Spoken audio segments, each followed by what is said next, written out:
Guys, अगर आपको भी सेंटेंसेस में या पैराग्राफ में ये पहचानने में प्रॉब्लम होती है कि सेंटेंस क्या है, इडियम्स क्या है, फ्रेजेस क्या है, फ्रेजल वर्ब्स क्या है, प्रोवर्ब्स क्या है या कोलोकेशंस क्या है, या फिर अभी तक आपने सिर्फ इनके नाम सुने हैं लेकिन बहुत ज़्यादा कंफ्यूजन होता है कि कहाँ क्या यूज़ होता है, इससे पढ़े या नहीं पढ़े।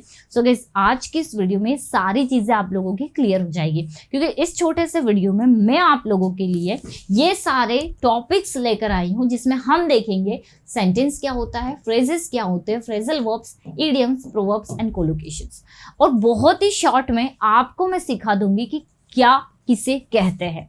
और इस वीडियो के बाद में किसी भी पैराग्राफ में आप तुरंत पहचान जाएंगे कि यहाँ पर ये कोलोकेशन है, इडियम्स है या फिर फ्रेज है। ठीक है, तो वीडियो के एंड तक जरूर बने रहिएगा, क्योंकि हर एक टॉपिक का एग्जाम्पल मैंने आप लोगों के लिए लिया हुआ है ताकि आप लोगों के लिए समझना बहुत ज़्यादा आसान हो जाए। सो गाइस, ये वीडियो बहुत ज़्यादा इंपॉर्टेंट है क्योंकि इन टॉपिक्स का नॉलेज हमारे पास में होना बहुत ज़्यादा ज़रूरी है। तो वीडियो के एंड तक बने रहिएगा। Let's begin. अब गाइस देखिए, अगर हम लोग बात करें हमारे सबसे पहला टॉपिक जो कि है सेंटेंसेस। अब सेंटेंसेस क्या होते हैं आपको ये देखना है। देखिए, सेंटेंसेस क्या होते हैं, a group of words containing a subject, जिसमें क्या होता है, एक सब्जेक्ट होता है और एक वर्ब होती है that expresses a statement, a question etcetera. अब एक सेंटेंस, अगर आपसे कोई पूछे कि भैया सेंटेंस क्या है, तो आपका जवाब होना चाहिए कि सेंटेंस जो होता है वो शब्दों का समूह होता है, उनमें बहुत सारे वर्ड्स होते हैं। ठीक है, वो स्टेटमेंट भी हो सकता है, क्वेश्चन भी हो सकता है, लेकिन आपको ध्यान रखना चाहिए कि उसमें एक सब्जेक्ट जरूर होगा और एक वर्ब भी जरूर होगा, और जो मीनिंगफुल रहेगा। ओके, जिसका मीनिंग निकलेगा, जो मीनिंगफुल रहेगा, वो हमारा सेंटेंस कहलाएगा, अगर उसमें सब्जेक्ट और वर्ब दोनों हैं। यहाँ पर देखिए, हमने कहा John is a good boy, यहाँ पर जॉन हमारा सब्जेक्ट है, इज हमारी मेन हेल्पिंग वर्ब है, तो ये कंप्लीट सेंटेंस हुआ। तो सेंटेंस क्या होता है, ग्रुप होता है किसका, शब्दों का, जिसमें एक सब्जेक्ट आपको मिलेगा, एक वर्ब आपको मिलेगी, क्वेश्चन हो सकता है, सिंपल सेंटेंस हो सकता है, प्लस वो मीनिंगफुल होता है। शी स्पीक्स वेल, वह अच्छे से बोलती है, यहाँ पर शी हमारा सब्जेक्ट है और यहाँ पर वर्ब है। ठीक है, यहाँ पर सब्जेक्ट वर्ब आया, मतलब ये हमारा एक कंप्लीट सेंटेंस है। Why do you go there, आप वहां पर क्यों जाते हो। अब गाइस, आप यहाँ पर अगर देखेंगे तो यहाँ पर हमारा सब्जेक्ट भी है और वर्ब भी है, मतलब ये क्या हुआ, सेंटेंस हुआ। शी वॉन्टेड अ कार, उसे एक कार चाहिए थी। सेम हम देखेंगे, यहाँ पर भी हमारा सब्जेक्ट है और यहाँ पर एक हमारी मेन वर्ब है। ठीक है, तो ये तो हमें आराम से क्लियर हो गया। आपको अगर आता है तो भी बहुत अच्छी बात है, कहीं ना कहीं हमारा इससे नॉलेज बढ़ेगा, हमें चीजें बहुत अच्छे से क्लियर हो जाएगी। ये आपको याद कर लेना है, क्योंकि इन्हीं सेंटेंस में फ्रेजेस भी होते हैं, तो आपको कंफ्यूजन ना रहे कि भैया फ्रेजेस में क्या अंतर है, सब्जेक्ट किसको बोलते हैं या फिर सेंटेंस किसको बोलते हैं। ठीक है, चलिए अब हम आगे बढ़ेंगे। यहाँ पर देखिए, नेक्स्ट हमारा है इडियम्स। कई बार आप लोगों ने सुने होंगे कि स्पोकन इंग्लिश के लिए या फिर फ्लुएंट इंग्लिश के लिए आपको इडियम्स आने चाहिए। इडियम्स आप पढ़ते भी हैं, लेकिन समझे कैसे कि क्या इडियम है, क्या फ्रेजेस है। ठीक है, तो अब अगर हम इडियम्स की बात करें तो ये भी ग्रुप ऑफ वर्ड्स होता है, इनमें भी बहुत सारे वर्ड्स होते हैं, इनका एक ग्रुप होता है। और in other words, a phrase that has a meaning different from the literal meaning of the words in it. अब देखिए भैया, इडियम्स ऐसे शब्दों का समूह होता है जो कि लिटरल मीनिंग जो उसका रहता है उससे बिल्कुल ही अलग होता है। लिटरल मतलब शाब्दिक अर्थ, जो शब्द लिखा हुआ है, जैसे यहाँ पर केक लिखा हुआ है, और अगर ऐसी कोई इडियम आपको दिख रही है, ठीक है, तो यहाँ पर केक लिखा हुआ है लेकिन इसका जो मीनिंग निकलेगा वो कुछ और ही रहेगा। केक मतलब यहाँ पर खाने वाले केक से इसका कोई भी बोल सकता है कि रिलेशन नहीं है। ठीक है, तो इडियम्स क्या होते हैं, ऐसे वर्ड्स होते हैं जो या इनको भी हम फ्रेज बोल सकते हैं, लेकिन ये कैसे फ्रेज होंगे, जो कि अपना शाब्दिक अर्थ नहीं देते। इनका जो देखने में आपको जो वर्ड्स दिखेंगे, इनका जो ग्रुप रहेगा उसका मीनिंग कुछ और ही निकलता है। ठीक है, अगर आपको सेंटेंस में कुछ ऐसे वर्ड्स दिख रहे हैं, apple of one's eye, dark horse, in nutshell, या फिर अ पीस ऑफ केक, जब आपको ऐसे वर्ड्स दिखेंगे आप उसके अकॉर्डिंग, उन वर्ड्स के अकॉर्डिंग उसका मीनिंग नहीं निकाल सकते। आप ये नहीं सोच सकते कि डार्क हॉर्स, तो डार्क मतलब तो गहरा, हॉर्स मतलब घोड़ा, तो यहाँ पर इसका मीनिंग ये बिल्कुल भी नहीं निकलेगा। तो याद कर लीजिए, इडियम्स ऐसे शब्दों का समूह होता है जो कि शाब्दिक अर्थ नहीं देता। शाब्दिक अर्थ मतलब ये नहीं कि जो लिखा हुआ है वो ही उसका मीनिंग नहीं निकलता, उसका मीनिंग पूरी तरह से अलग होता है, ठीक है, लिटरल मीनिंग नहीं रखता। अब हम यहाँ पर देख लेते हैं, जैसे यहाँ पर दिया हुआ है अ पीस ऑफ केक। अब अगर हम बात करें पीस ऑफ केक के हिंदी मीनिंग की, तो पीस ऑफ केक मतलब होता है बहुत ही आसान काम, ठीक है। जैसे मैंने कहा कि यह काम तो बहुत ही आसान है मेरे लिए, तो हम इसको बोल सकते हैं it's a piece of cake for me, it's a piece of cake for me, ठीक है। तो यहाँ पर आपने देखा कि अ पीस ऑफ केक, आप सोचेंगे कि केक का एक टुकड़ा, जबकि इसका ये मीनिंग बिल्कुल भी नहीं है। इसका मीनिंग क्या निकल रहा है, बहुत ही आसान काम। An apple of one's eye, ये भी एक बहुत ही फेमस इडियम है, आंखों का तारा, जिसको हम बहुत ज्यादा लाड प्यार करते हैं, तो उसको हम बोलेंगे an apple of one's eye. तो हम बोल सकते हैं कि Ram is an apple of his mother's eye, मतलब राम जो है वो उसकी मम्मी का लाडला है, ठीक है। तो an apple of one's eye का मतलब होता है लाडला। नेक्स्ट है डार्क हॉर्स। अब देखिए डार्क हॉर्स का मतलब होता है छिपा रोस्तम, ठीक है। इन नट शेल मतलब होता है बहुत ही जल्दी में।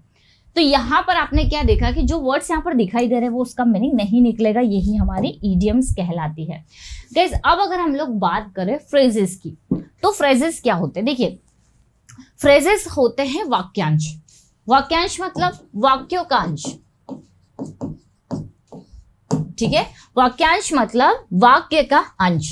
A group of words which makes incomplete sense. ध्यान देने वाली बात है यहाँ पर, सेंटेंस हमारा कंप्लीट सेंस देता है, लेकिन जो फ्रेजेस होता है वो इनकम्प्लीट सेंस देता है। Is called a phrase. A phrase does not contain any subject and it's verb part of a sentence, ठीक है। It's a part of a sentence हम बोल सकते हैं, यहाँ पर जो है it's a part of a sentence.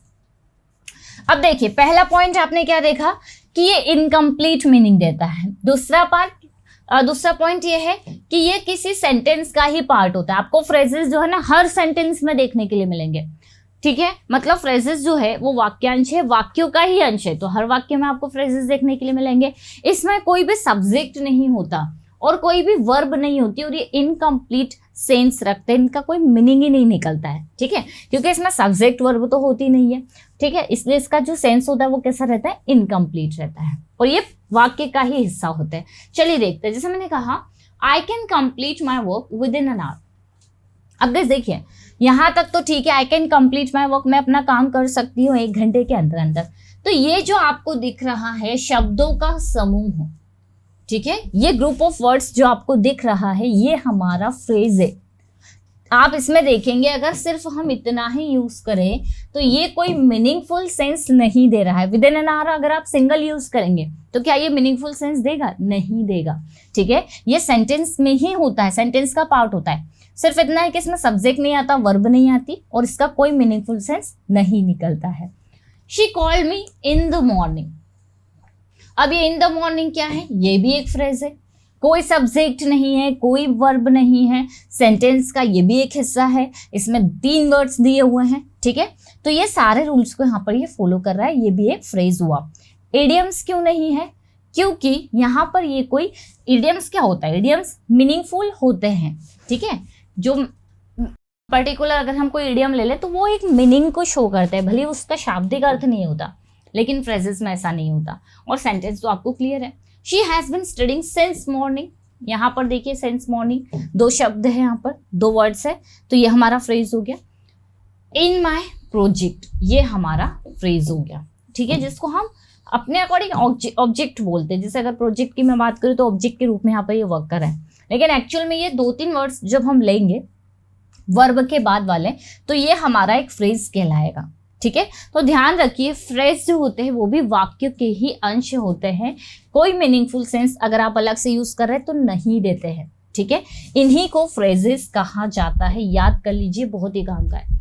अब है फ्रेजल वर्ब्स। अब देखिए फ्रेजेस अलग होती है, फ्रेजल वर्ब्स अलग होती है। इस फ्रेजल वर्ब्स में वर्ब तो होती ही है, साथ में कोई एडवर्ब या फिर प्रेपोजिशन होती है, ठीक है। अब जैसे a verb that is combined with an adverb और अ प्रेपोजिशन और sometimes both to give a new meaning.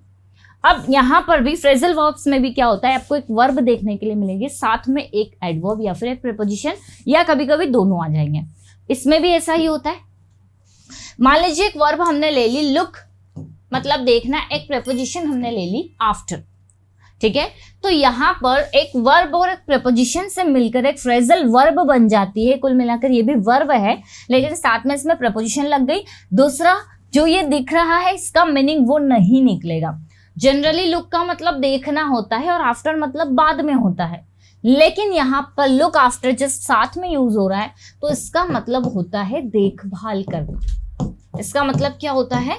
देखभाल करना, लुक आफ्टर। वैसे ही ब्रेक इनटू, यहाँ एक वर्ब है और यहाँ एक प्रीपोजिशन है, ठीक है। तो यहाँ ब्रेक का मतलब हमें पता है तोड़ना होता है, लेकिन इसके साथ एक प्रीपोजिशन लग गई तो एक नया मीनिंग देगा। देखिए, गिव अ न्यू मीनिंग, एक नया मीनिंग इसका निकलेगा।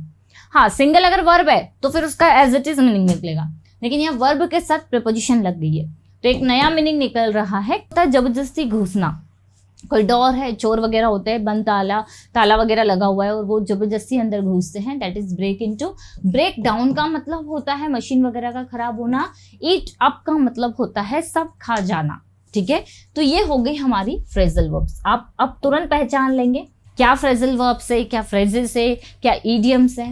नेक्स्ट है कोलोकेशंस। इस पर गाइस एक सेपरेट वीडियो में बना चुकी हूँ, लेकिन फिर भी are words that go together and sound correctly.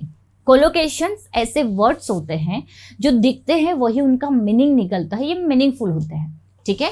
और ये हमेशा साथ में आते हैं। जैसे आपने वर्ब देखी लुक आफ्टर, तो लुक आफ्टर का मतलब क्या हुआ? देखभाल करना। ये फ्रेजल वर्ब हो गई। क्यों?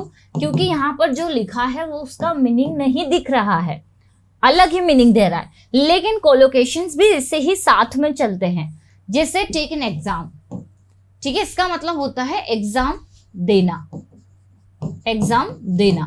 तो यहाँ पर कोलोकेशंस में क्या होता है, जो वर्ड्स होते हैं जो हमेशा साथ में चलते हैं, आप उनको चेंज नहीं कर सकते। आप अपने अकॉर्डिंग बोलेंगे तो ग्रामेटिकली इनकरेक्ट होगा, ठीक है। तो जैसे हम गिव एन एग्जाम नहीं बोल सकते। अगर आपको बोलना है वो एग्जाम दे रहा है तो हमें पता है देना मतलब गिव, और एग्जाम के लिए हम बोल देंगे he is giving an exam, लेकिन ये गलत होगा। इसका सही होगा he is taking an exam. Take an exam मतलब क्या होता है? एग्जाम देना। तो कोलोकेशंस साथ में चलते हैं हमेशा। जैसे pretty close, quick decision, pretty good, take an exam, ठीक है, make a mistake, do best, ये सारे कोलोकेशन साथ में चलते हैं। लेकिन इनकी सबसे अच्छी चीज ये है कि ये जो दिख रहे हैं वही उनका मीनिंग होता है। फ्रेजल वर्ड्स में जो दिखता है उसका मीनिंग उससे पूरा अलग होता है, लेकिन कोलोकेशंस में आप देखकर ही पहचान सकते हैं कि इसका मीनिंग ये निकल रहा है। तो इनको आइडेंटिफाई करना भी बहुत ज्यादा ईजी हो जाता है, ठीक है। जैसे प्रीटी गुड, बहुत अच्छा, क्विक डिसीजन मतलब फास्ट डिसीजन, प्रीटी क्लोज मतलब बहुत ही पास, क्लियर। तो ये हमारे कोलोकेशंस हो गए। ऐसे काफी सारे कोलोकेशंस है जो हमें लर्न करने पड़ते हैं ताकि हम कोई ग्रामेटिकल मिस्टेक ना करें। अब जैसे अगर हम लोग बात करें प्रोवर्ब्स की, तो प्रोवर्ब्स क्या होते हैं? शॉर्ट वेल नोन सेंटेंस और फ्रेज दैट गिव्स एडवाइस और says that something is generally true in life. कहावतें हम सभी इनसे फैमिलियर है, तो मुझे ज्यादा डीप में एक्सप्लेन करने की जरूरत नहीं है। कहावतें जो सच होती है, छोटे छोटे सेंटेंस है, आप काफी बड़ी बात बोल सकते हैं एक शॉर्ट से सेंटेंस है। जैसे honesty is the best policy, ईमानदारी सबसे अच्छी नीति है। Something is better than nothing, कुछ नहीं करने से अच्छा कुछ कर लो। All is well that ends well, अंत भला तो सब भला। Many a little makes mickle, मतलब बूंद बूंद करके घड़ा भरता है। तो ये जनरली सही होते हैं, सच होते हैं, और ये हम शॉर्ट में बहुत बड़ी बात को एक्सप्लेन कर सकते हैं, दैट इज प्रोवर्ब्स, ठीक है। सो गाइस, आज हमने क्या देखा कि सेंटेंस क्या होते हैं, फ्रेजेस क्या होती है, फ्रेजल वर्ब्स क्या होते हैं, इडियम्स क्या होती है, प्रोवर्ब्स क्या होते हैं, कोलोकेशंस क्या होते हैं। आई होप आपको समझ में आ गया होगा कि इन सभी में क्या अंतर है, ठीक है। अगर वीडियो अच्छा लगा है तो एक लाइक जरूर कर दीजिएगा। नेक्स्ट टाइम से अगर आपके सामने कोई पैराग्राफ है तो आप उसमें से पहचानने की कोशिश करिएगा कि कहाँ पर ये फ्रेज है, कहाँ पर कोई इडियम है, कहाँ पर कोलोकेशन है। आप आराम से पहचान पाएंगे। मिलते हैं हम लोग अपने नेक्स्ट वीडियो में। Till then bye bye, take care.